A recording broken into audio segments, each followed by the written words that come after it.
anytime po ay pakikinggan natin ang magiging pahayag at gabay ng pangalawang Pangulo. Although last week, before po siya humarap sa mga buhaya at buitring politiko sa Kongreso, humingi na siya ng sariling pagpapaumanhin sa ating mga members ng Kingdom of Jesus Christ, na sinabi niyang hinihingan niya ng paumanhin ang pangangampanya kay Bongbong Marcos noong 2022 dahil totoo namang nagkamali ang taong bayan at ang Vice Presidente, at kasama po kayo sa nabiktima ng walang hiya, walang utang na loob at feeling entitled sa kanya ang pagiging Pangulo, itong bugok na Marcos Jr. na nilalapag ang batas. Yun po ang dahilan kung bakit sinabi ni Inday Sara Duterte na ang mga taga-KOJC at ang buong sambayan ng Pilipino, we deserve better. We deserve better leaders. We deserve a better government. Sapagkat for the last 1 week of total display of brutality, mga kababayan, puntahan muna natin ang Davao City para hindi tayo mabitin. Tayong lahat, handa ba tayong mag-sacrifice para sa ating pinaglaban? Papatalo ba tayo sa kahit anong elemento na ibibigay sa atin? Hindi! Ipagpapatuloy natin to hanggang bumaba si Marcos Bangag! Ano po ang gusto ilinaw ng Vice Presidente kung bakit andyan na si Brother Soliman? I think kapag merong isa sa ating kasama na gusto mag-alay ng kanyang kinompose Franco, ito siya ay matagal kong hindi nakita noong kabataan ko. Sikat na sikat ito sa Iloilo. How strange this kind of gathering na mag-unite kami mga Ilonggo, at siya ay dedicated volunteer para sa good governance at sa pananindigan. Si Brother Soliman ay nandito sa harap ninyo.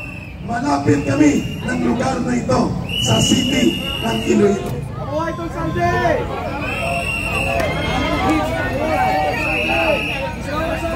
Mabuhay mga Ilonggo! Ilonggo Group!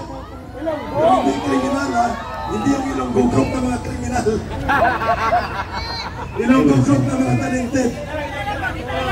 Mga Ilonggo, mabuhay! Damong sa kwarta! Sinapito ka pinapala!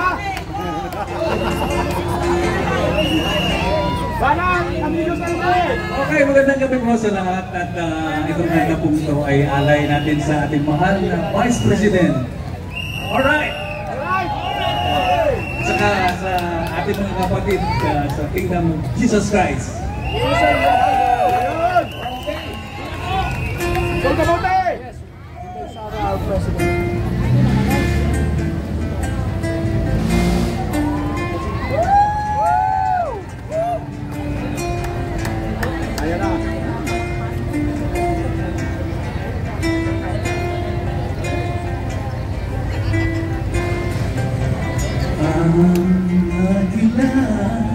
Ay napapagod na.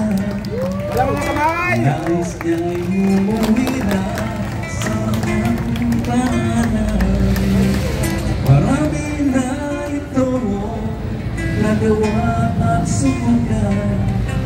Ikaw ngayon ang kanyang daan na lumipad.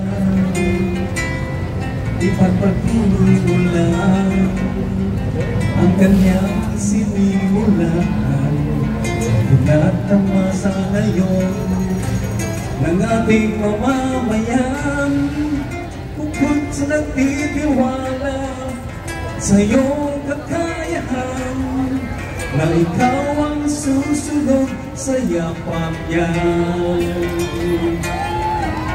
Kailangan ka ng lahat para sa ating bansa. Ang dugong dumadaloy, nangangilaw mo naman, ay nasa katangian mo na mamuno ng bansang Pilipinas. Uwing tayo sana, kailangan ka ng ating mamamayan. Kailangan natin single sana.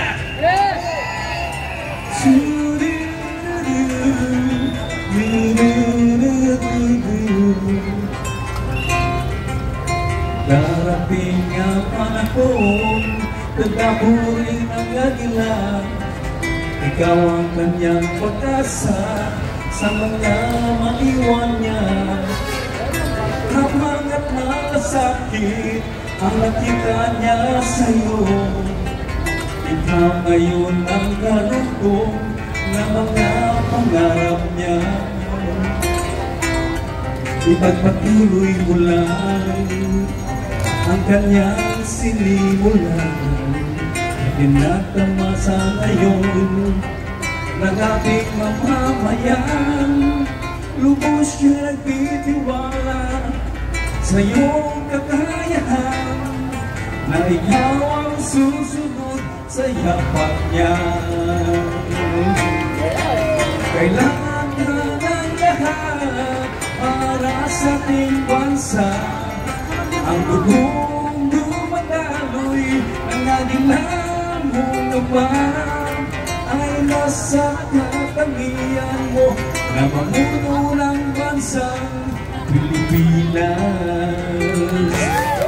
Uwing tayo sana, kailangan ka ng ating mamamayan. Uwing tayo sana, kailangan ka ng ating mamamayan.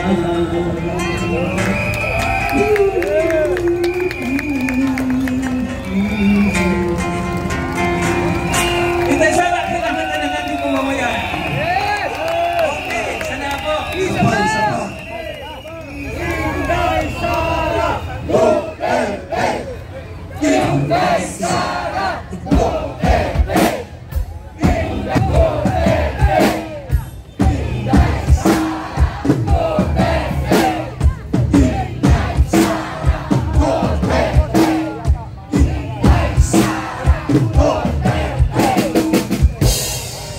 Hey, na-miss po niyo ba si Tatay Digong? Yes!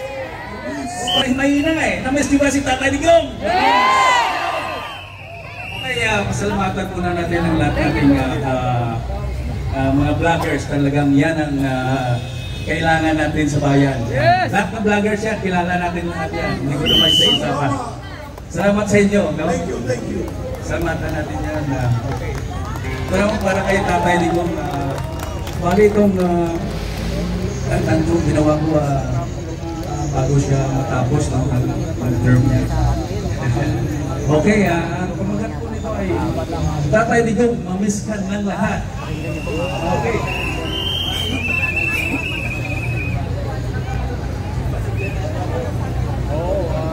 The barriers, we go beyond religion, we go beyond the culture. There is no color, there is no creed, there is no political affiliation. Because if you have a soul, then the kingdom is yours. That is the message of the appointed Son of God. Wala tayong kinikilala kahit sino man. Dahil sa harap ng ating Ama, tayong lahat, magkakapatid, mga anak na babae at anak na lalaki, nangangailangan ng kaligtasan. Kaya dito tayo pinagkaisa ng ating dakilang Ama. Dahil isa lang ang Diyos na ating panaglilingkuran. At isa lang din ang pinagkala sa uling araw na ito na magiging kanyang tagapangalaga, tagapangasiwa ng kanyang bansang kaharian.